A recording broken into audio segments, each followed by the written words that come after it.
Okay, so I'm Tracey. I'm one of the program supervisors in Pierce County. And I have not done a Zoom presentation in quite a while. So if you see me looking in different places, it's because you guys are on my screen over here and there's stuff over here and all that. So hopefully you are in the right place and hopefully people can hear me all right. I'm going to rely on Ryan to monitor the chat box. If you have any questions throughout, just feel free to raise your hand or, oh, Denise, your picture startled me for a second. Raise your hand or just throw something in the chat or unmute and feel free to ask. So we are talking about writing this morning and looking at doing effective communication through writing. We'll be covering both reports and hopefully emails. And it's just as a word to the wise, it's not a training on sentence structure, grammar, capitalization. We're assuming you know where the period goes at the end of the sentence. And then also I want to just find out who is here. I'm going to move you all to my screen for a second so that I can not be looking at 10 different screens. So maybe people could throw in the chat who's in the room. So I'm curious, how many people have been an advocate since 2022? So who's new? 2022, you just started. You haven't even got a year in.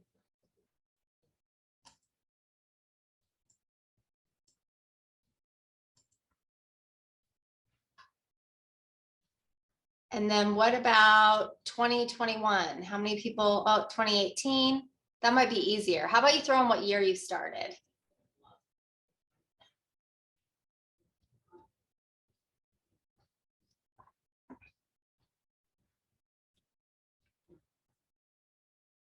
Okay.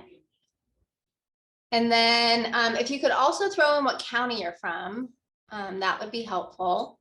Or I guess I'm just curious. So we really got all over the state. Is there snow? Anyone got snow right now? I'm headed over to Pasco soon. Hoping it's not going to be snowy. I'm not a snow fan. Okay, so what we're going to be covering. We're going to be talking about writing objectively and persuasively, how to tailor your communication. So when you're thinking about court reports, it's really about, you know, for the most part, most programs are going to look at your report as a report to the judge, but also knowing that the other parties are going to be reading those reports.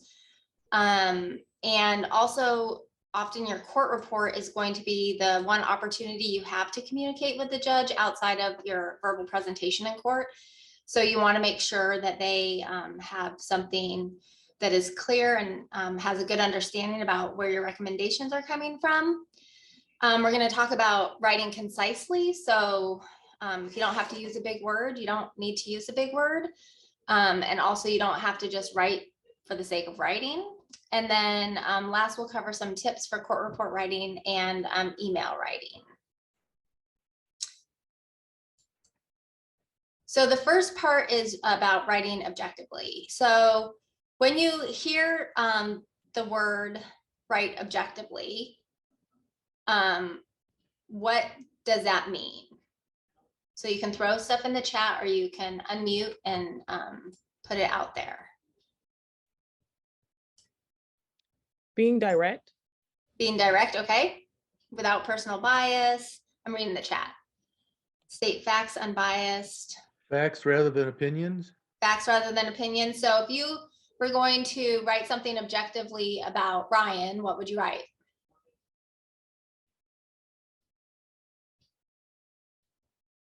Using the statement I observed.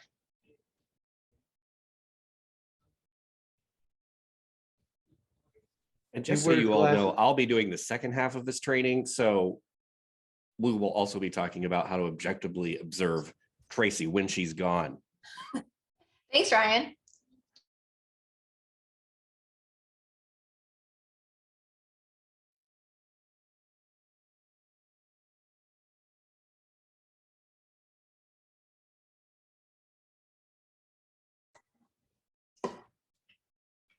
Oh, there, now people are unfrozen. I froze for a second. Okay, or you all froze. Okay. So objective versus subjective. So a lot of you put this in, oh, people out there, Ryan's wearing headphones, professional, Ryan wears glasses. Yes, those are all objective. So observable, fact-based, backed up by evidence, neutral and unbiased, as opposed to subjective writing, which is assumption-driven, opinion-based, biased, and built upon individual interpretation. Any questions on objective versus subjective? Okay. So knowing your audience. So in general, when you're writing, you want to know who you're writing to, what you would write to a judge versus what you would write to a teacher versus a parent versus an attorney might be different. So if you were thinking about your audience, like if you were writing to Ryan's, well, he doesn't have a supervisor per se, but let's say Ryan had a supervisor. Would you write something different than you did or thought something different if you didn't put anything in the chat in regards to if you were writing objectively about Ryan?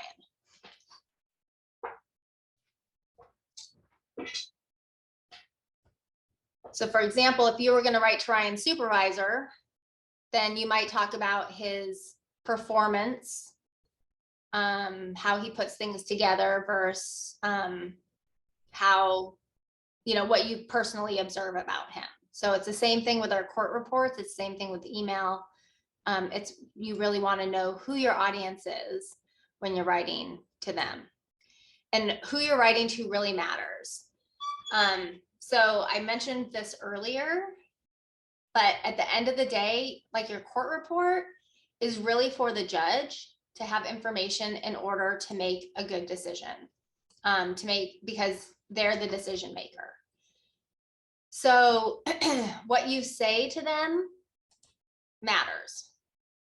Sorry, I moved ahead. But the other thing as to why things matter is because the other parties are also reading your court report. So I know when I've gone and edited court reports or read through court reports, when I'm reading them, one of the things I keep in mind is like what the judge is going to be reading. But one of the other things that I keep in mind in that editing process is how other people are going to react to what my GALs or advocates have written, because there's no sense in making a report or making the GAL or the advocate be the issue at stake. The other thing to remember is when you're writing, especially when it comes to emails, is that even though your audience might be the social worker, your audience might be the foster parent, your audience might be an attorney, your emails are discoverable. They can be forwarded. Once you hit send, you can't control where they go. So just keeping in mind that as you're writing those things, even though you have your target audience who you're sending that information to, it could go beyond the scope of that. So one of the things to keep in mind is tone when you're writing. So I know everyone probably has an idea about tone. I know I've read reports where I'm like, I can really tell that you do not like that person just by reading their email, whether it's the parent or the social worker or the foster parent or whoever, because the tone comes out in an email. And so you want to have the same tone with all of your recipients. So you don't want to have like an email that goes to a parent, or you don't want to write about mom's section in your report versus dad's section and have it clear that you like one better than the other, even if you do. So they all need to have that professionalism. They all need to have the same sort of information. They need to be as similar as they can tone-wise and information-wise, to the extent that you have that information. And then the other thing, which I will totally tell you I'm guilty of, is the use of emojis. I think that it's becoming probably more acceptable with using emojis and those kind of things, but really people can misinterpret what you say at times. And I always like to add, like, adding a smiling emoji does not necessarily make bad news better. Or like, you know, like a wink emoji, like it, yes, it helps convey something, but at the same time, ultimately your communication and your advocate work is professional.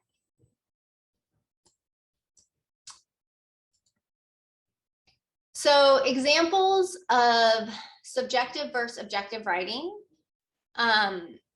So subjective conclusions drawn by the writer, objective facts listed by the writer.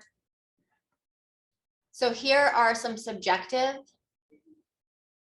examples of things. So I'll give everyone a chance to kind of read that over.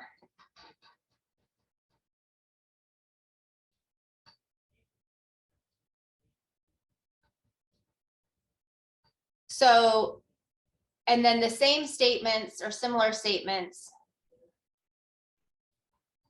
listed objectively.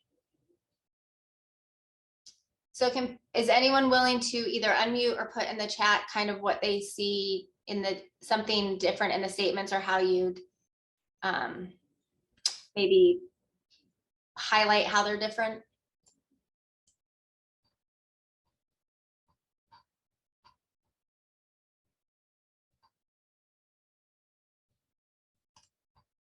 The one on the right seems more of like facts, and the one on the left is, it seems like it's more like opinionated. Yep. Someone put real observable behaviors, interpretation of emotions, observable external versus internal, not observable.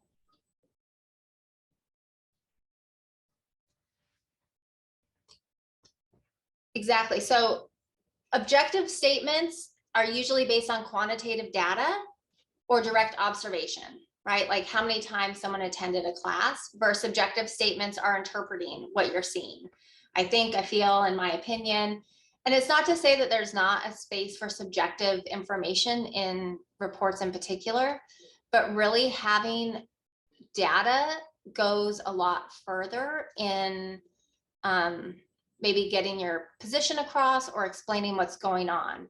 If you think of the statement, you know, like, mother was not interested in attending her classes, like, hey, that might be factually incorrect, you know, and I don't know that it totally matters, but how many classes she attended, 2 out of 10, says a lot more to a court about how she's doing. Because then it gives the court, you know, the court can ask, why did you miss 8 classes? Or why were you only able to attend 2 classes, as opposed to saying, so the GAL says you're not interested in your classes, and having mom be able to say, well, no, I am interested in attending my classes. So it helps you get away from that sort of tit for tat.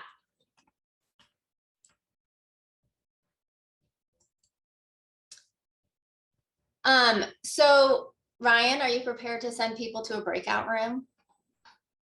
Okay, so there is actually, Ryan, I'm not going to have you do a breakout room. I'm going to pull up this handout. I am going to put something, see how techie I can be. I'm going to put a statement in the chat.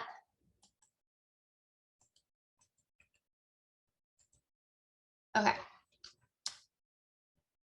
And then I would like people to either write in the chat or just comment out loud their thoughts on this.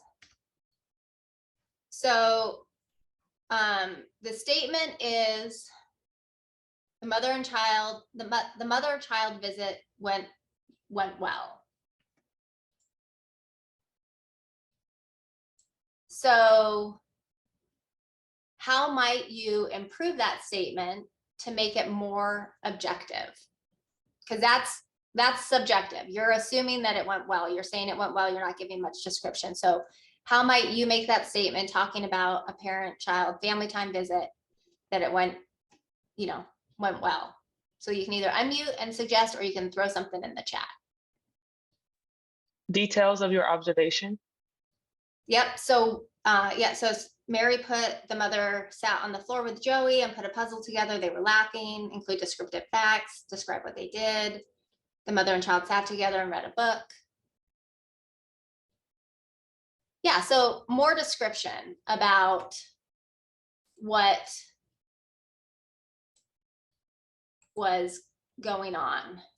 Because you have to remember, the judge who's reading this report, or sometimes the attorneys who are reading this, they have no idea.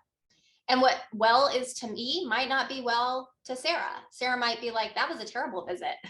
And I might be like, no, that was a great visit. So really giving the judge what the picture that you're seeing goes a lot better. And if you read a visit report that said the visit went really well, would that be helpful to you as a GAL, like, or as an advocate, if you're not able to get out and observe a visit?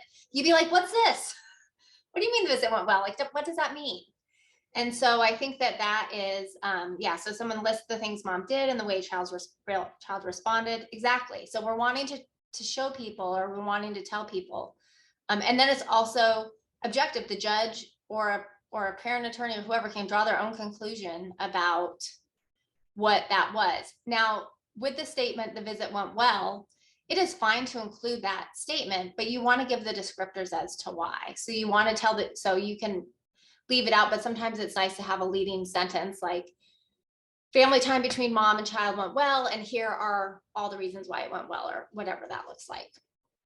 I'm going to throw another statement into the chat. So instead of writing, Dad was acting angry and irrational with Tony, what might you write that makes that could make that statement more objective?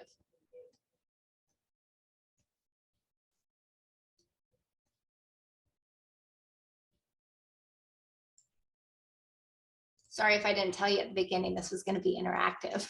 I know it's early. Well, it's early for me to have my brain on.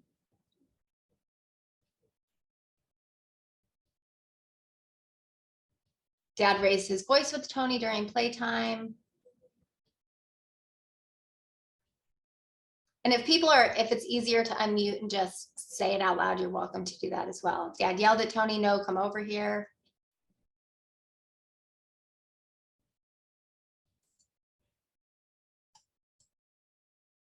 Dad repeatedly swore and waved his arms wildly.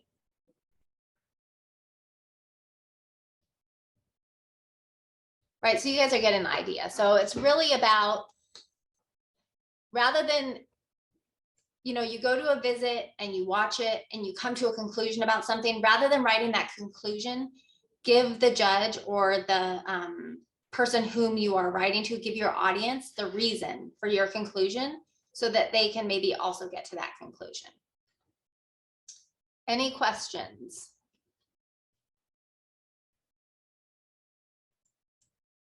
Okay, I'm gonna move on. So why can subjective writing cause problems? Do people want to maybe either throw in the chat or unmute and say why subjective writing can cause problems?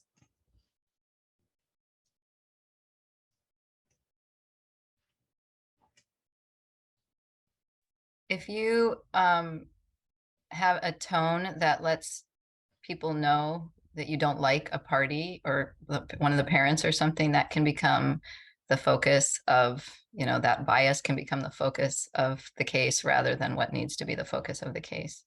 Yep. Other reasons? Someone put might show bias, what something means to me may not what it means to others. Someone reading it could think you're trying to make someone look bad. People may interpret it differently than it actually is. Yep. Like the example with a mom that didn't make the meeting, maybe she has car trouble. Yeah. So a very reasonable excuse. Yeah, exactly. Erode your credibility. Yeah, spot on.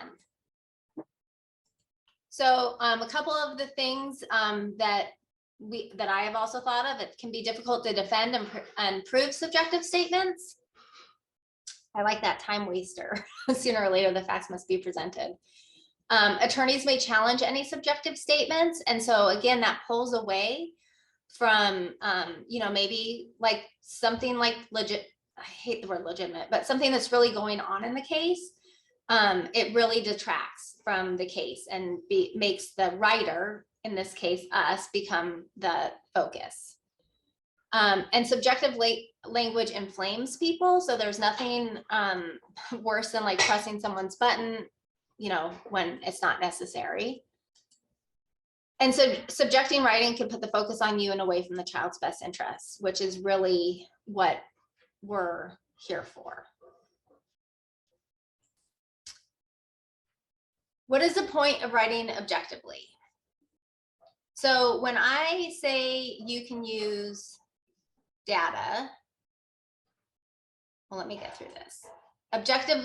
Objectivity lends credibility to the entire report, number one. Objectivity helps eliminate bias and assumptions. You can use data. So when I say you can use data, what does this look like? And we already had a little bit of an example earlier.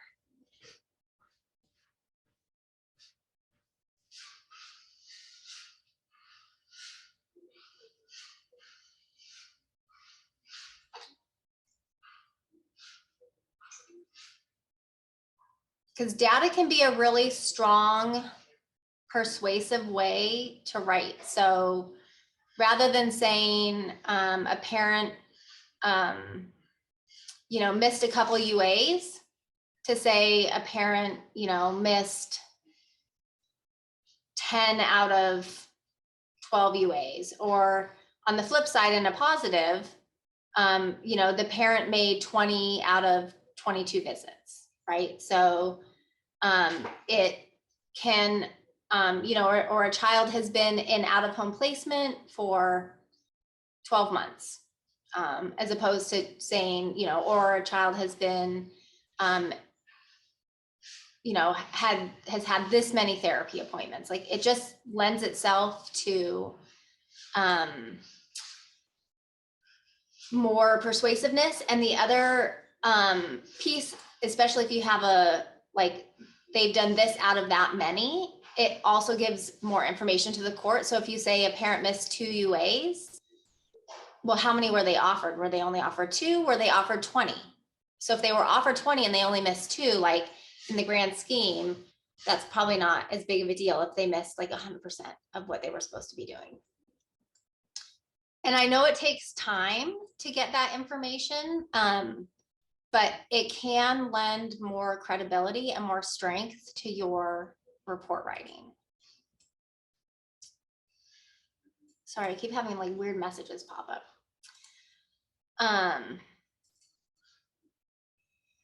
And then at the end of the day, it's your duty as an advocate to present the most fact-based information available. We shouldn't be making sweeping conclusions in our reports. We shouldn't be making sweeping conclusions in emails to people. It's really about giving the court the factual information that they need to make the best decision possible. Any questions on objective writing? I know it's somewhat basic, but I've read enough reports to know that it can still be a struggle to write more objectively than subjectively, because, to be honest, a lot of these cases bring out a lot of emotions, and being an advocate can bring out a lot of emotions. And so it's hard to separate the two at times.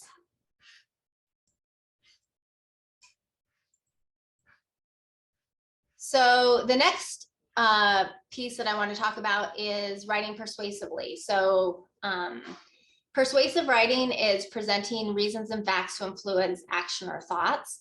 And I think one of the places where we see the most persuasive writing is in a dependency petition.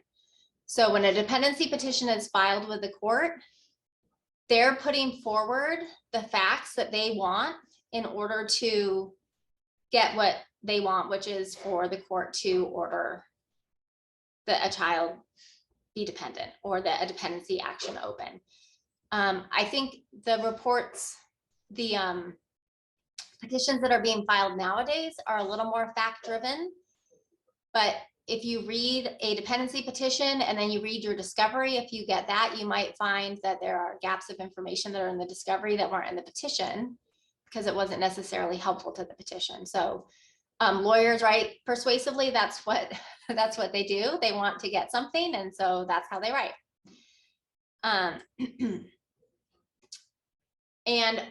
But it doesn't mean that it has to be, I guess, like slanderous or bad. So if you want, for example, for a particular service to be ordered for, let's say, the child, let's say you really want the child to be in counseling and the department's not agreeing and you want the court to order it, you are going to write in your report things that support your recommendation that counseling be ordered. So there's things that you're going to write to be persuasive with that.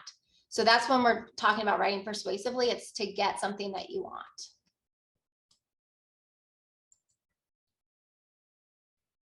So, okay, Ryan, this is where we're going to do a breakout room. We're going, sorry, I'm bouncing around. I got to pull up my other thing. Okay, so evaluating persuasiveness. Ryan, so this is the handout that has, were you able to figure out if you could drop it into the box, into the? Sure, which one? The one that's called evaluating persuasiveness. Okay. Sec.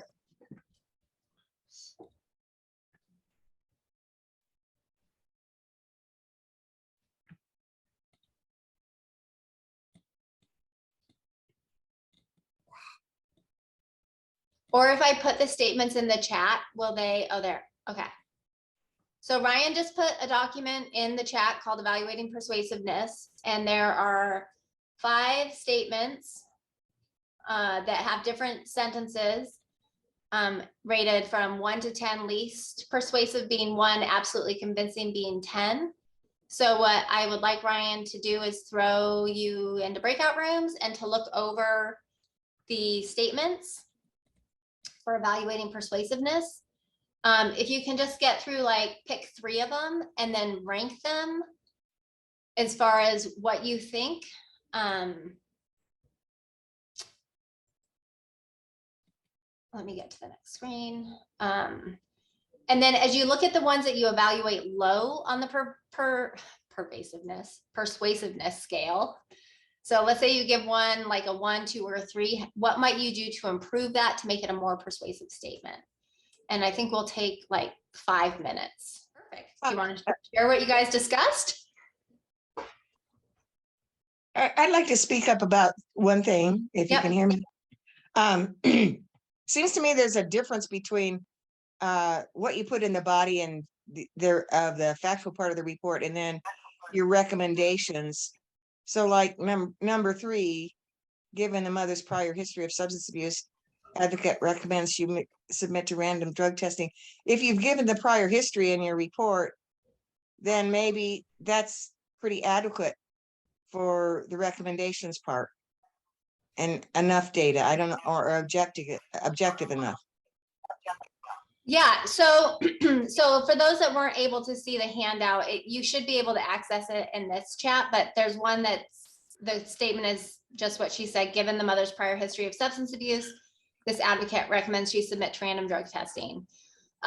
So yeah, I mean, if you actually listed what her prior history was or gave some history, then that statement could be more persuasive than if you just said that statement with nothing else. Because, you know, in some regards, so in Pierce County, our judges rotate through. And granted, they're out for like a long rotation, but they might not remember what the parent's history is. The other thing too is history is a very subjective word. So are you talking about 20 years ago? Are you talking about 5 years ago? Are you talking about last year? And for different people, that's going to, people are going to have different feelings about history. So speaking for myself personally, like if someone was really getting on what someone did 10 years ago, I'm usually like, I don't know that I'd want to be really held to what I was doing 10 years ago or 20 years ago, especially if things look different. Now, you know, does someone have something in their history from 10 years ago and everything else has been fine? Or has that history continued? Versus, you know, someone might consider someone's history 18 months ago, which is different, if that makes sense. So I think even like using the word history without some context can still be a bit subjective. Any other questions or comments?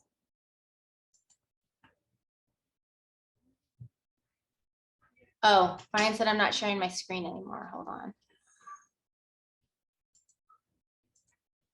Brian, you got to speak up.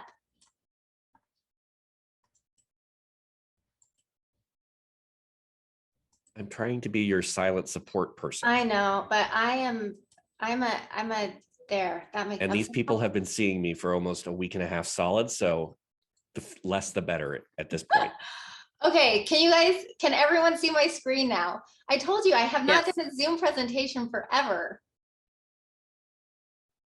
Okay, I gotta make everyone bigger again. Man, the struggle is real. I'm no longer gonna be able to make fun of my husband for saying it's been 2 years of Zoom. How did you mess up? Okay. Moving on. Maybe. Report writing. Okay, can everyone see that? Ryan, am I showing the right screen? Okay, perfect. Report writing. There's also, so Ryan dropped in the chat a PDF of all the handouts that I'll be talking about. And this is in there. So am I dating myself by having Calvin and Hobbes up there? Does everyone know who Calvin is from Calvin and Hobbes?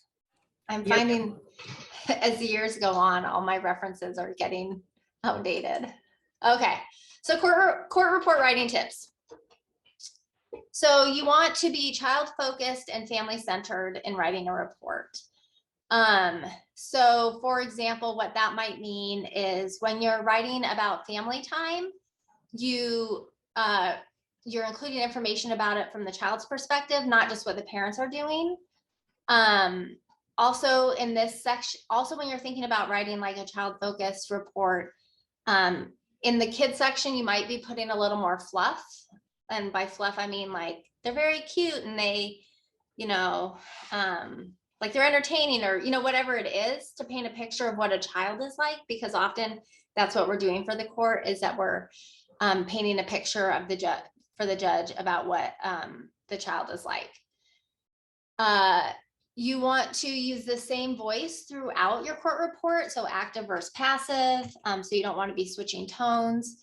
You want to be consistent, concise, and fact-based.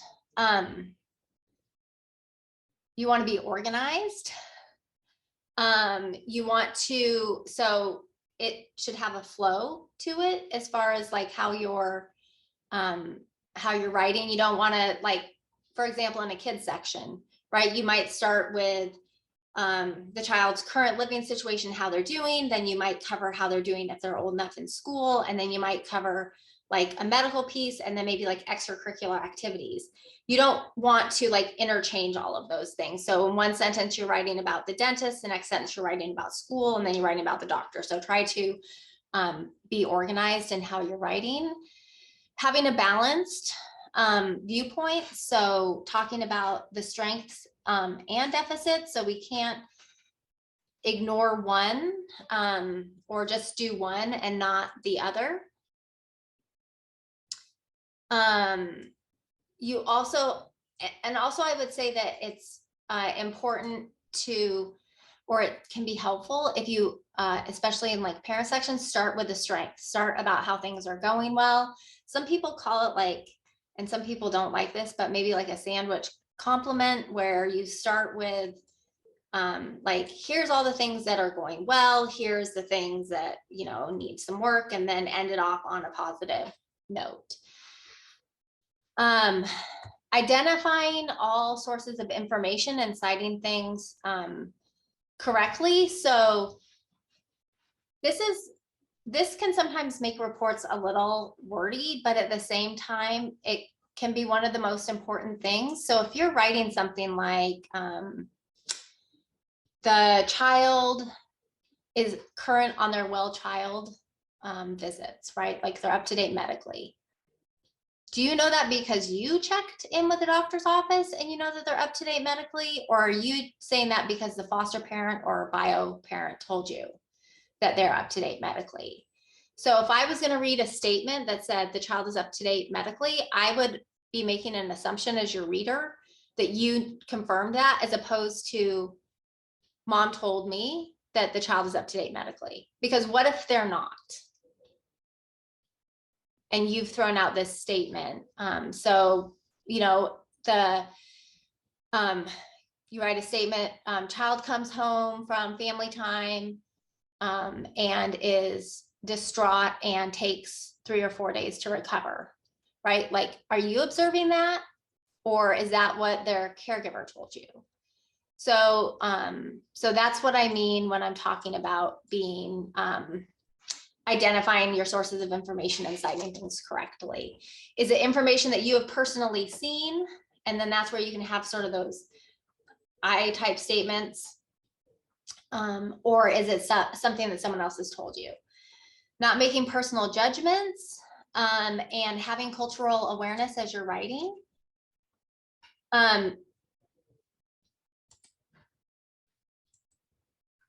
Refraining from gushing about the foster or relative placement, and then writing, when writing about the placement, you're addressing safety, well-being, and that the child's needs are being met. So this is in reports where we see like, the child is an amazing foster home and they have this and all these things. And it's really like, this isn't about their foster home. This isn't about how great the foster parent is. It's about how the child is doing. And then if you make a recommendation, it should be clear to the reader. So usually that's going to be the judge and then also the attorneys as to why that recommendation is being made. So when you get down to, if in your report, so if you're writing a recommendation for a parent to have a particular service or a child to have a particular service, the judge shouldn't get to the end where if you make your recommendation at the end and go like, where did that come from? Or same thing with like, if in your county you make recommendations for compliance and progress, when you get to that recommendation, it should be clear why you're making it. And if it's not clear, then you need to clear it up.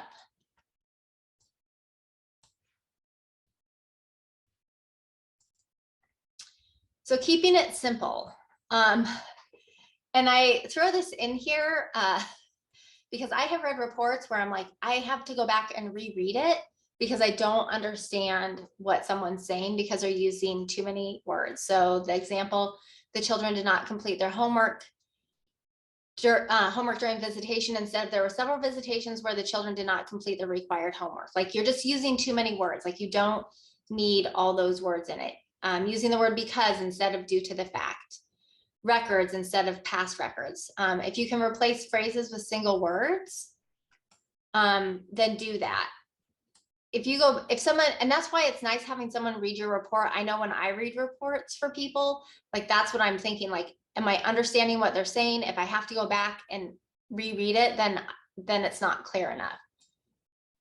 So just remember keeping it simple. And I know as well, sometimes it's hard when you're writing for like the court to have this feeling like I need to use big words. I need to like sound professional. Oh my gosh, my computer, just as a side note, everyone just went away for a second. So if you saw a look of panic, that's what that was. So it's important just to remember, like the judges, I went to law school, the judges went to law school, like keep it simple. We don't like reading law school material was painful. So it's nice to just have it be clear and concise. Also using a thesaurus wisely. So this goes back to that idea of needing to use big words. So the joke, me, why don't you guys want to hang out anymore? Friend, well, ever since you got that thesaurus, me, is it my perspicacity, my panache? Like just, you know, keep it simple. It's one thing if you're using the same word over and over again and you're trying to find a different word to replace that word, but to find a bigger, better sounding word, like just don't. If I have to look up a word, it's like when I'm reading a report, like that just really slows the flow of the report. Okay, now here comes it. So this is any questions so far, because I'm going to move on to emails after this. Any questions on report writing? What to say in reports? Do you have a copy of all of these slides right here? I do, and I can send it to Ryan before I sign off, and then he can drop it in the chat. Thank you so much. It's great information. Oh, thanks. Any other questions before we move on to emails? And the potential for a video that could go epically wrong. Hey Tyler, you going to that all-day meeting tomorrow? I'll be on vacation from Tuesday, June 27th until 2 days ago. Your auto response is still on. I'll be on vacation from Tuesday, June 27th until 2 days ago.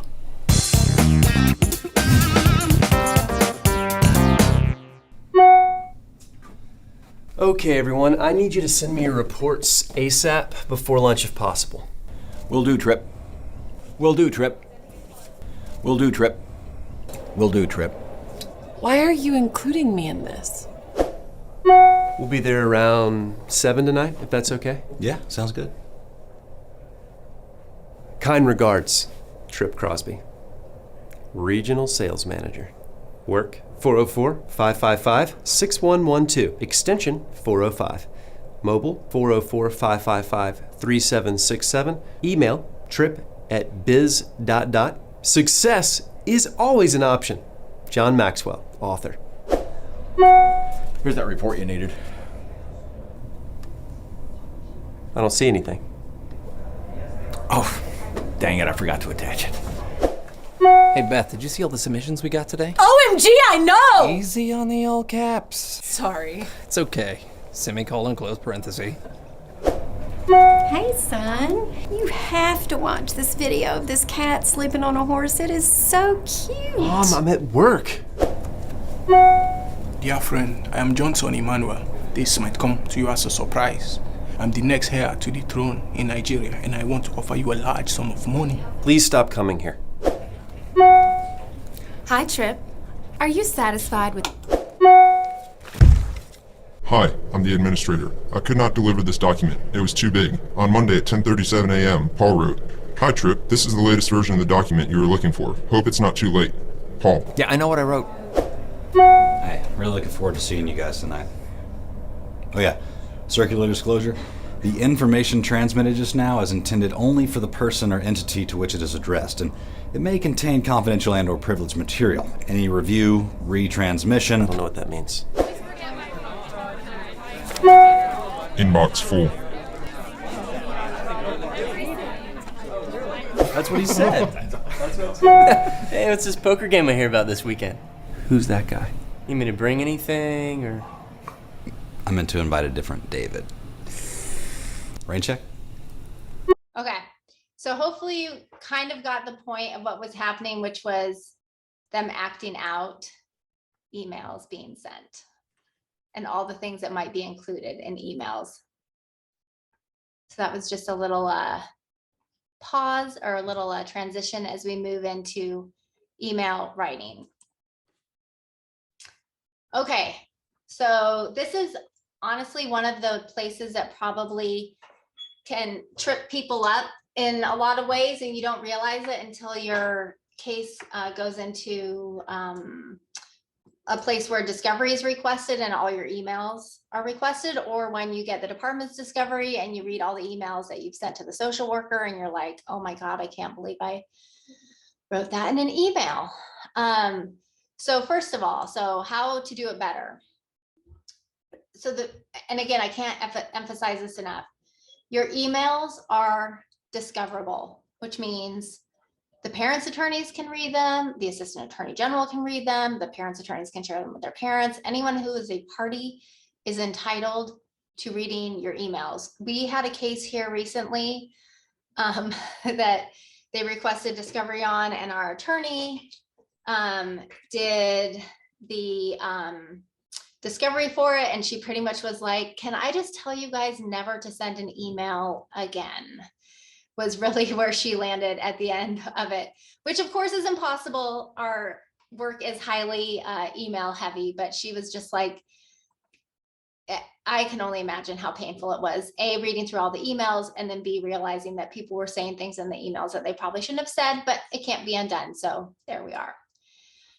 So number one, think about your message before you write it. So write without emotion. Be kind. Do not write an email while you're angry or upset. Ignore the bait when someone else sinks to personal attacks. You have to weigh the consequences about the importance of your relationship and how it will be perceived by others. So it's really important to keep those things in mind. You can't assume privacy. Once you write an email, once you send an email to someone, it is going to go wherever they want to send it. Even if you say, like, don't forward this email, like, people will forward the email. Someone will add on someone to a chain email, and next thing you know, things that you said, you're like, oh shoot, I did not want that person to see that email. Once you hit send, you can't control it.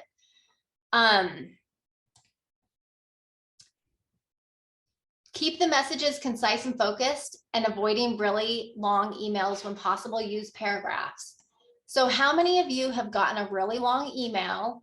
You skim the first couple sentences, you jump to the end and skim the last couple sentences, and you totally miss what's in the middle, right? Like, do you like reading long emails? I don't like reading long emails. Have you opened an email and been like, huh, too long, I will get back to that later, right? So the people that you are working with, the social workers, the attorneys, they are no different from you. And so that is also where it's helpful, rather than sending one big, long, one paragraph email, is to, group it into paragraphs. Proofread before hitting send. That can also sometimes be hard to do. But as you're doing that, really reflecting on the tone of your email. If your subject line is vague or even blank, you've missed your first opportunity to get someone to open your email. So really, and I'll be talking more about using the subject line to your advantage. Being professional. So in your emails, being professional, again, making sure that you know who your audience is, that you're not going to be talking about, hey, did you go to the beach this weekend? You're not going to be, including personal anecdotes, that kind of things in your emails. When in doubt, have your supervisor review your email first. So if you have a case that's particularly like pushes your buttons, or or the case around it has like a lot of emotion, feel free to reach out to your supervisor and say, hey, can you read my email before I send this? It's also fine to forward an email to your supervisor and say, like, hey, am I taking this the wrong way? I've had my staff do that with me multiple times, especially if you have a case where you're not sure how it will be received. And so using the subject line. So I cannot talk enough about the subject line and how you can use it to your advantage. So if you're emailing the social worker and you just want one piece of information, right? You just want to know placement. So you put in the subject line, I just like placement information only, placement information only needed. Then that lets them know like that's all that's in there. You can't bait and switch them though, and then throw in 10 other questions. Like you literally, like it needs to be like limited to that. So if I'm reading through my emails and I get 50, 100 emails in a day, I might see some that I know are going to be like short and easy to respond to, as opposed to like one that has nothing in the line. I might be like, I'm not sure what that is. I might save that for last. Checking your email regularly and daily. So I know for advocates, this is a little harder. So I sit in front of my computer most of the day. I'm in front of my email. I have a phone that goes with me that has all my emails. So I'm pretty accessible, but for advocates who aren't either like a lot of people like texting better, or they don't check their email all the time, or you're tied up in work during the day, is really letting people know what your availability is to check emails.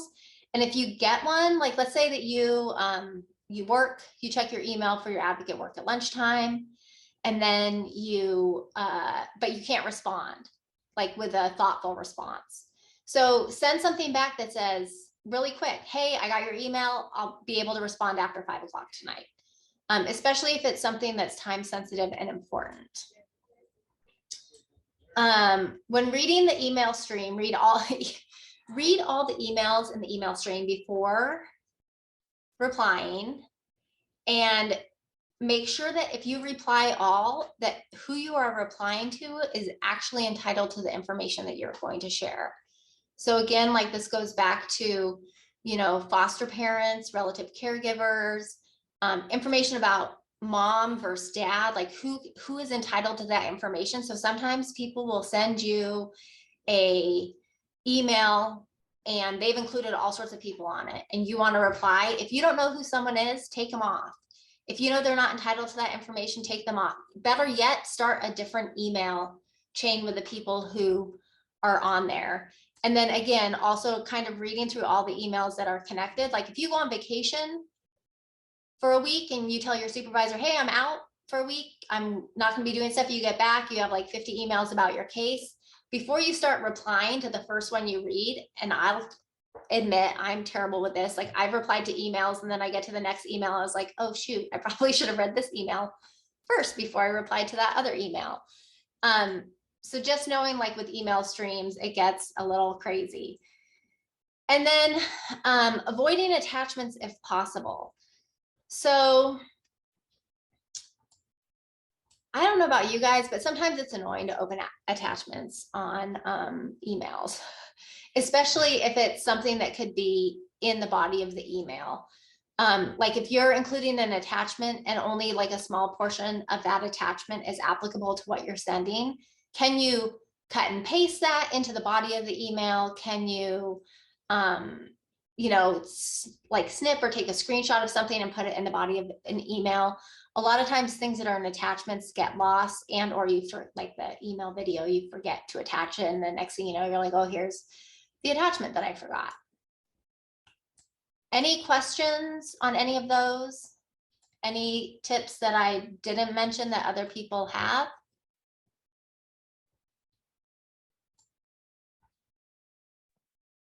One good tip I was taught about working in the public sector is to always imagine anything you write could be on the front page of the newspaper.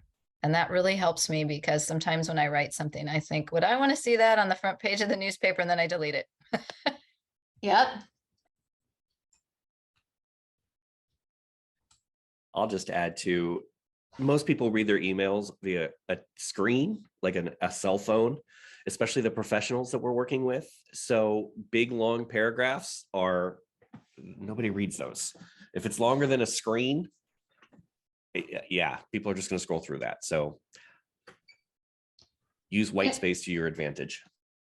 And another tip that I recently heard was, if you're on your third email about the same topic, it's time to pick up the phone. So if you get into a back and forth, at some point, email is not going to be the best way to communicate about something, and it's going to involve a phone call. A lot can be lost in email. A lot can be misconstrued in emails and writing in general. And so if you and someone else are going back and forth, like at some point, like stop and pick up the phone and talk it out, because something is being missed, and you're going to end up with a disaster. You're going to end up with a bigger problem than you needed, that if you would have just picked up the phone and said, hey, like, clearly we need to talk about this. We're not communicating well. Here's just what I was talking about with the attachments. Like Ryan was saying, if, someone's reading something on their phone, it's a lot harder to access. So here I was emailing with wanting to send information about what the current visitation schedule was for something, and rather than going back and forth or attaching like the whole court order. I just took out the language from the last court order that had the visitation language in it and sent it to the social worker and said, hey, here's what, here's what's in the court order in regards to visits, and made it nice and easy.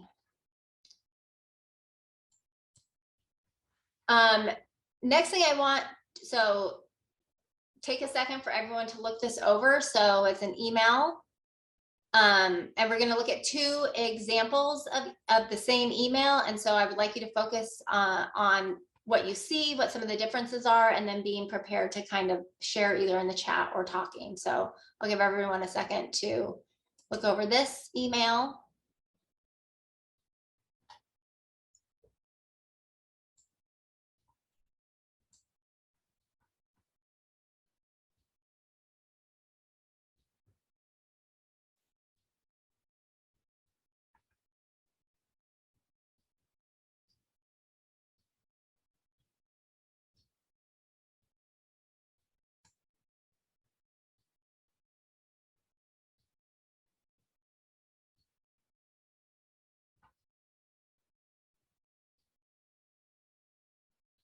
Gotta love the smiley face at the end, because that's gonna make it all better. Okay, I'm gonna go to the next slide. Maybe, okay. Same email, person.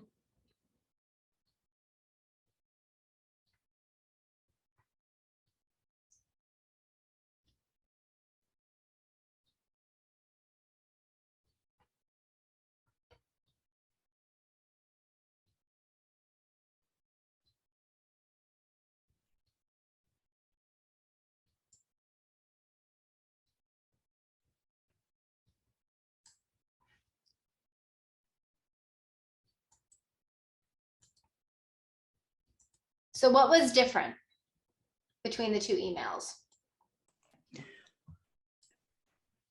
The first one seemed more like a demand for request, and the second one was more of an ask and let's work together. Yep. Other differences? I thought the relational messages that were embedded in the tone, the punctuation, the capital letters, all of that stuff seemed like the first case, the relationship that was being sought was one of dominance. And in the second case, the relationship, the relational messages sounded more collaborative and friendly. Yes, and some of the things that are in the chat: tone, working collaboratively, professional and direct, more polite, using a paragraph, structure, collaboration, efficiency, more precise with what was needed. So which one of those 2, if you were the social worker, would you want to actually respond to?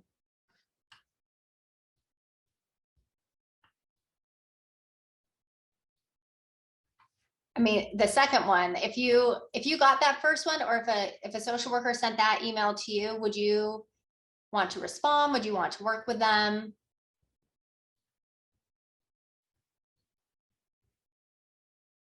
And I know it goes sort of without, right now, I don't know what's going on in other parts of the state, but I can say in Pierce County, we seem to be losing social workers left and right.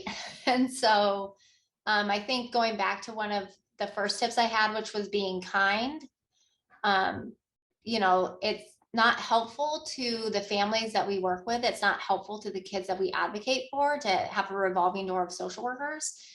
And so, to the extent that we can be collaborative and work with them and sort of offer an olive branch. I mean, obviously, sometimes they are the holder of the information that we need. And sometimes there are some social workers that are unpleasant.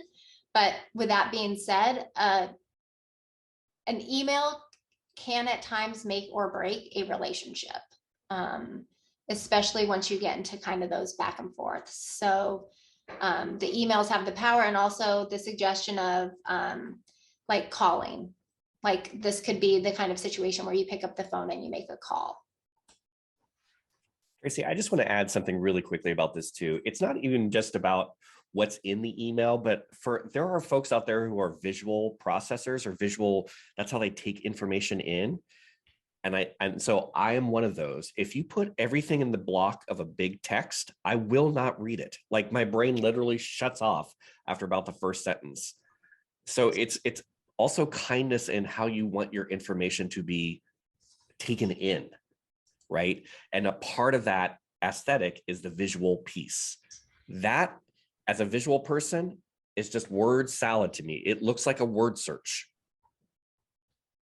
But Ryan, that's a really good point, because for me, it's not like, I would definitely like the second one better because it breaks it off, but I do not have that response to an email like that. But if you think about that and you think about those social workers where you're like, I emailed them 3 questions and they only answered 1.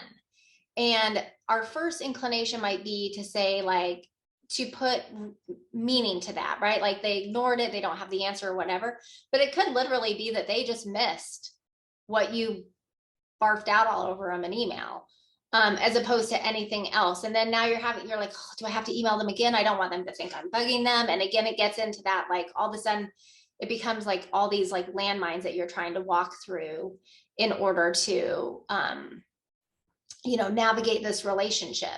So emails, like I said, they can often make or break a relationship and how a case goes. So the kind of towards the end here, just remembering, whenever you are putting something in writing to give or send someone else, you always need to ask yourself, what is the purpose? Why am I sending this email? Is it something that will be seen as an annoyance? Will it be seen as a waste of time? What outcome do I want? What do I want to accomplish by this email? Is this tactic going to work for me? Like, am I going to get what I need from this email or this, writing or phone call or whatever? How will this affect the child? So, ultimately, if we are working in a situation where we end up